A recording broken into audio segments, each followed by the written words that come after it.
I'm gonna keep moving though. I've got another question that I want to put out there. What is Rabbinic Judaism in the mindset of a Messianic Jew, and why is that a problem? Rabbinic Judaism, because they like to say, well, we don't believe in Rabbinic Judaism. We believe in the Torah, and we do what the Torah says. Rabbis say something else. Can you comment on that? Yeah, of course. First, let's define our terms. Use the word messianics. But some people watching the show, they're not sure exactly what is a messianic, and how does that relate to being a Christian? Is there a difference between a messianic and a Christian? So one point that if I ignored this, I would be remiss. There is no theological difference between what a messianic believes and what a Christian believes. Messianics are, whether they are Jewish or not of Jewish extraction, Messianics are evangelical Christians. In almost all cases, they're Protestants, and there is no theological distinction between what they believe and what evangelical fundamentalists Protestant Christians believe in terms of soteriology, meaning salvation, all the doctrines of the nature, all the Christologies, they believe the same thing. Now, granted, you will find in the Messianic movement groups that align themselves more with charismatic Protestant denominations, for example, like the Assemblies of God, and you have other Messianic groups that reject the teachings of the charismatic movement. I'm not going to go into what it means, but and they would ally themselves with the beliefs of Southern Baptists. But what the Messianic movement does is it's a movement that was developed in the modern movement that we have now, and I discussed this in Volume 1 of Let's Get Biblical. The Messianic movement began really in the early 1970s, and it was an effort to convert Jews to Christianity. The founders of the Messianic movement recognized that the reason they believe that Jews do not want to convert to Christianity is because they were proud of their Jewish identity and culture and heritage, and Jews perceived that becoming a Christian meant that you cease to be Jewish. So the Messianic movement simply adopted Jewish culture, Jewish icons, Jewish traditions that did not in any way conflict with what Christianity believes, but their doctrines are the same. I mean, the core doctrines are identical. If you are go to a Messianic conference and you dare articulate the notion that the doctrine of the Trinity is a later development, and you don't believe that, so let's say you believe in some Unitarian Christian belief, you will be attacked and you will be thrown out on your head. And if you're a Messianic, you know that I'm telling the truth. Now, there's a reason I said this. There's a reason beyond what you think. I said this, of course, to define terms, but there's another point here. As it turns out, whereas the Messianic movement is a Christian movement, is a Protestant Christian movement. And as I said, the only distinction between them is that is not their Christology, not their doctrines, not their theology. You will find the same beliefs. They're pro-Israel, blah, blah, blah. They don't believe God is... They're premillennial dispensationalists. The same beliefs among Baptists, identical. The difference is that the Messianic movement adopted, believe it or not, rabbinic traditions and customs that are very striking, very visible, in order to persuade people that you could still be Jewish but believe in Jesus. And believing in Jesus does not negate your Jewishness. If you read any Messianic literature, that is the big talking point is, I'm still Jewish. I didn't become... There are many Messianics who say, I'm not a Christian. And they'll be insulted if you call them a Christian. They'll correct you, unless they're speaking to Christians. Then it's different. Then they'll speak in churches. But they usually will speak at it. Almost the most insulting thing you can tell them is that you're a Christian. Even though they speak in churches all the time, anybody in the Messianic movement knows what I'm saying is true. I'm not in any way mischaracterizing, but there's a reason why I'm mentioning this. Because as it turns out, if you have a Messianic congregation in Houston or Dallas, and down the block there's an Assemblies of God church, or down the block there's a Southern Baptist church, the only difference between them is that the Messianic movement adheres to rabbinic traditions, rabbinic customs, and the Southern Baptist Church down the street does not. The Assemblies of God Church just around the corner does not. So the strangest thing is that even though Messianic Jews say, oh, the Judaism that traditional Jews, they wouldn't use that term, but I'm just going to use it, that the Judaism that traditional Jews practice today is Rabbinic Judaism, that is not meant as a compliment. That's a statement is made derisively, but we are biblical Jews. But as it turns out, everything the Messianic movement does. Let me give you an example. So the Messianic Jews, in quotation marks, so they go to their congregation. Look, if you don't believe me, just go online and watch the videos on YouTube. Not that I sit around watching. I've been there. I've seen it. They all wearing a kippah, a yarmulke on their head. That's a rabbinic tradition. You'll not find that in the Bible. They do that. They have rabbinic ketubot, a marriage certificate. That's a completely rabbinic ordinance. They wear tzitzis hanging down the sides of their trousers, the men do. And the women don't wear tzitzis and don't wear a talit. The men do. That's also totally rabbinic. Where do they get that from? I want to just explain that that's really a very serious indictment, because in the Torah we are told to wear fringes on the corner of our garments, but the Torah doesn't state that this commandment is only for men and not for women. According to the Oral Torah, this commandment, a woman is not bound to wear tzitzis, to wear a talis. She's not. She wants to do it voluntarily, it's up to her. But typically women don't. But the Messianics, the men walk around with a talis, and the women 99% of the time do not. On what basis? Based on Rabbinic Judaism. The point I want to make is that they're speaking at the two sides of their mouth. Now, I'm not saying that Messianics are a bunch of devious people. This is just what they're told, and they don't know any better. They never thought about these things. Many of the people in the Messianic movement are very good people.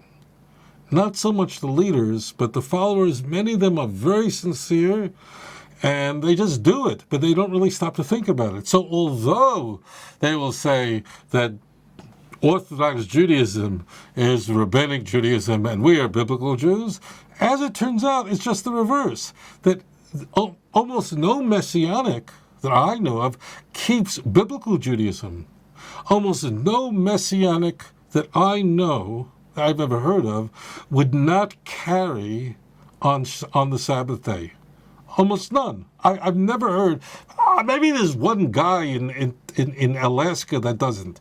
But everybody watching the show is a Messianic knows I'm telling the truth. That they'll walk around with their car keys in their pocket. It's forbidden according to the Bible. And if you read Jeremiah says openly, don't you remember what Moses told you, that you're not allowed to carry any burden? Read it for yourself. And they readily do that. And they carry on their car keys and they start the car. Starting an ignition of a car, you're igniting a spark. The Torah says, Lo yisaveru eish b'chol ma'ashrei seichem. They cook.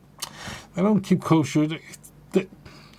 They don't. They don't keep the biblical laws. They only keep rabbinic laws. This is one of the strange things. I want to begin by saying that this point that Messianics make, in order to attack traditional Judaism, in order to attack Orthodox Judaism, is fatuous.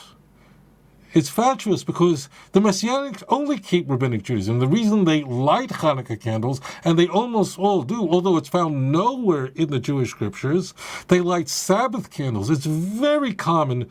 In fact, I don't know of a Messianic congregation on Friday night that does not light Sabbath candles as they begin their Friday night service. Where does that come from? Look throughout the Jewish scriptures. You'll never find any place where it says that on a Friday, on Friday as a Sabbath is coming, you're supposed to light candles. That's a rabbinic commandment. Why do they do it?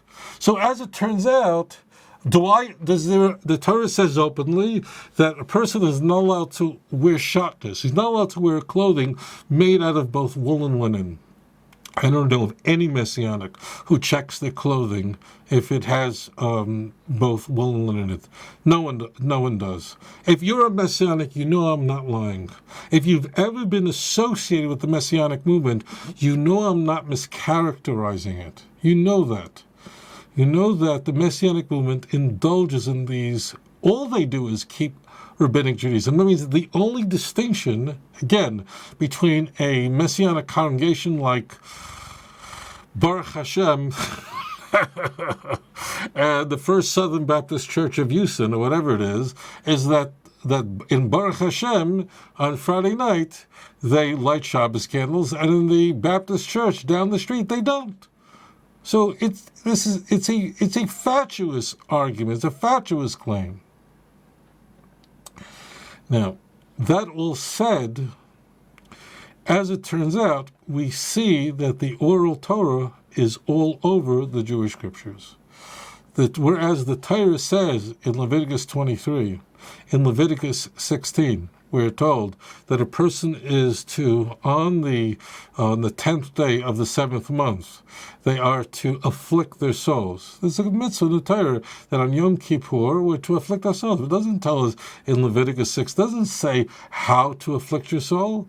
And the Torah says if you don't do it, then you'll be cut off. It's a very serious offense. But there's nowhere in the Torah where it tells us what are you supposed to do to afflict your soul? Does it mean you're supposed to take a whip and beat yourself, which some Christians had, which was a practice among Christians, which is a practice among Shia Muslims on Ashura? What does it mean to afflict your soul? And it can't be some subjective thing where you say, well, I'll do it in the manner that I think. Why? Because the Torah says if you violate this, it's a heavenly death penalty. Hashem will cut you off from your people. As it turns out, we see in Isaiah 58 what exactly afflicting your soul means on Yom Kippur. On the Sabbath of Sabbaths, it means to fast, not to eat, not to drink, and so on and so forth. We see in Nehemiah, I'm not going to go into this too much because I cover this extensively in Volume 1 of Let's Get Biblical. We see in Nehemiah that it's forbidden to not only carry, but to engage in commerce, to buy and sell on Shabbos.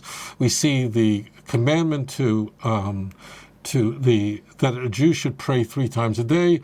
We see that in Daniel chapter 6. We even see that in the Christian Bible itself. We see all over, this comes as a very big surprise to people, but if you would have told a first century Christian that there is no oral tradition, they would have laughed at you.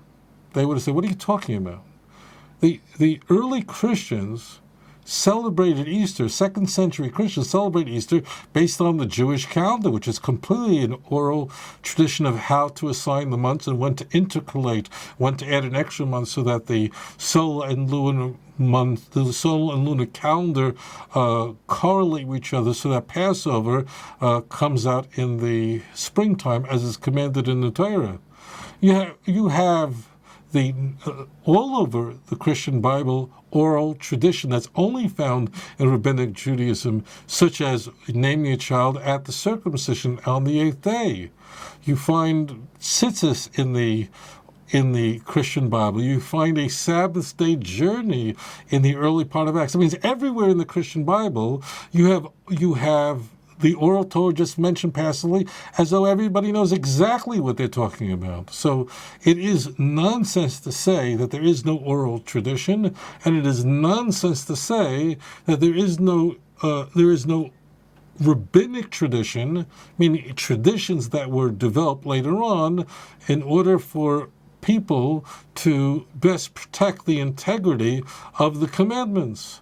You see this in John 7, you see in the Gospels, Jesus making the argument, for example, that ordinarily circumcision shouldn't be forbidden on the Sabbath, John 7, but in fact there's a dispensation to perform a circumcision on the Sabbath day. That doesn't make any sense unless you know the Oral Torah.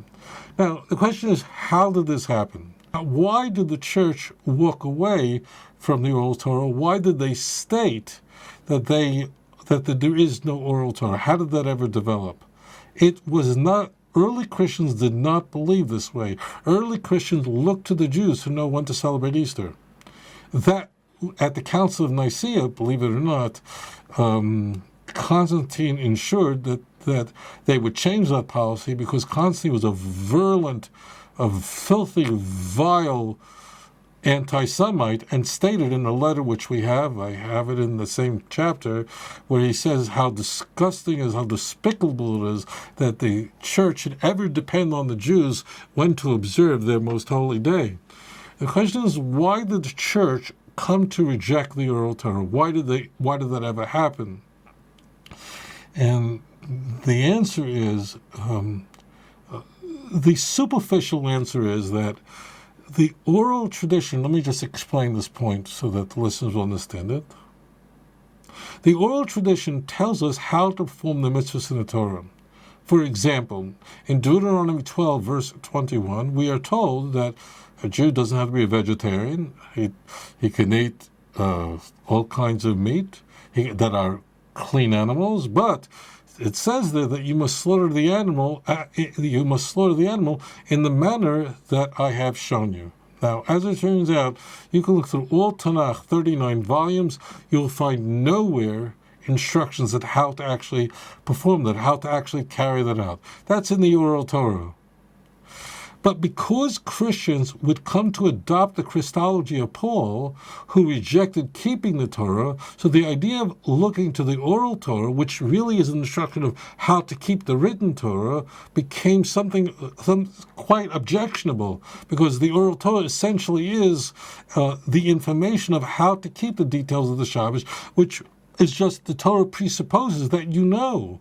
This should be the first month. What month should be the first month? All these things, the Torah just presupposes that when you are to put fringes on your garments, well, what are the fringes supposed to look like? Where? So on and so forth. How is it that Ruth would be the grandmother of the great-grandmother of King David? She was a Moabite. The Torah says that Moabites cannot enter the congregation of Israel. As it turns out, only the oral law tells us that the prohibition of Moabites converting to Judaism applied to men and not to women. You'll find that anywhere in the written Torah, yet every Christian has to rely on this, because every Christian believed that Jesus was a descendant of Ruth. Well, how was she ever to become a Jew? So, getting back to our conversation, so the one part of the oral tradition that made it objectionable to the churches is that the oral tradition really is very much about how to keep the commandments, and keeping the law became objectionable to Christians because the teachings of Paul won the day. And Paul's teaching was that it is not that one should not be keeping the law for their salvation. If you read the book of Galatians, especially chapter 3, 4, 5, that's the whole message. And that became the doctrine that was dominant, and Paul won the day, and its opponents were thrown out of court. But there's another reason why the oral tradition of the Jewish people was rejected by the church, and that is that the oral tradition depends on a Masorah, meaning that which is handed down, a tradition that is passed on from father to son, from master to disciple, and it's passed on orally. Eventually, in the 3rd century, it would be recorded by Rabbi, collated, edited by Rabbi Yehuda Hanossi, Yehuda the Prince, known affectionately as Rabbi, and others that would follow. But to the church, these rabbis, these sages who were conveying the oral tradition to their disciples and so on, these weren't Christians. These are people who were enemies of the church and enemies of God, and who were fully culpable for deicide, for the unspeakable crime of murdering God. So how is it possible that God would use the Jews to convey oral oracles for all of mankind? So therefore they rejected the Oral Torah because it became offensive to the church that the God would be using the Jewish people, the rabbis of Israel, as a vessel to convey eternal oracles. So therefore, for the church, dismissing the oral law became essential, especially in the 2nd, 3rd century and in the 3rd century, where the church was becoming increasingly more anti-Semitic, increasingly more anti-Jewish. One other point is that, in fact, it says openly in the Christian Bible that the teachings of Orthodox Judaism. Now, the term Orthodox Judaism is a modern term, just a couple of centuries old. Orthodox Jews are Pharisees. And Matthew 23 explicitly states the Pharisees and the scribes, who believe the same thing, sit in Moses' seat. It says that openly. And what does that mean, they sit in Moses' seat? That means they have the authority of Moses. That means that what they teach you, you should follow. Now, this chapter would explode into a rant, into a visceral attack against what it claims to be is the banal nature of the Jew. But it begins by stating that you should do whatever they teach you, because what they have is directly from Moses, and they have the authority of Moses. And if we have a problem with the Jews, it's because how they behave. If we have a problem with the Pharisees, it's because they're hypocrites, but not because they are teaching something that is not directly from God. In fact, it says in the Sermon on the Mount in Matthew that unless your righteousness exceeds that of the Pharisees and scribes, you cannot enter heaven. And notice in none of the texts does it say that the Sadducees sit in the seat of Moses. Why doesn't it say the Sadducees? Because the Sadducees rejected the Oral Torah, and the early Christians considered that to be ridiculous. So therefore, in truth, the earliest Christians, meaning the 1st century Christians, believed that the Oral Torah and Rabbinic traditions were an integral part of the teachings of Moses, and they taught that they should keep it. The Messianic movement was created, was formed, was forged by evangelical Christians, and they believed that in order to convert Jews to Christianity, they had to blur the distinctions between Judaism and Christianity in order to lure Jews who would otherwise resist a straightforward Christian message. So therefore, the Messianic movement was given the complete green light to adopt rabbinic traditions that were not objectionable to the church. It isn't objectionable to Christians to celebrate Hanukkah by lighting the Hanukkah menorah. Christians don't have a problem, really, if somebody lights Sabbath, as long as they fully are on board with the Trinity, with the belief that Jesus is the Messiah, that he died for our sins and rose on the 3rd day. If you buy into all that, sure, you want your Hanukkah menorah, go for it. You want to have your Friday night service, which adopts many features of a traditional Jewish Friday night service, go right for it, as long as you completely embrace the teachings of the church. And that's why this argument is fatuous, it's untruthful, and it really, in truth, as I've illustrated, it makes a mockery of the Messianic movement and those who use this argument as a charge against traditional Judaism. So that's a very good question. Thank you. Adon olam asher malach b'terem kol yetzir nivra let nasa b'chefetzo kol אזי מלך שמו נקרא ואחרי ככלות הכל לבדו ימלוך נורא והוא היה והוא עובר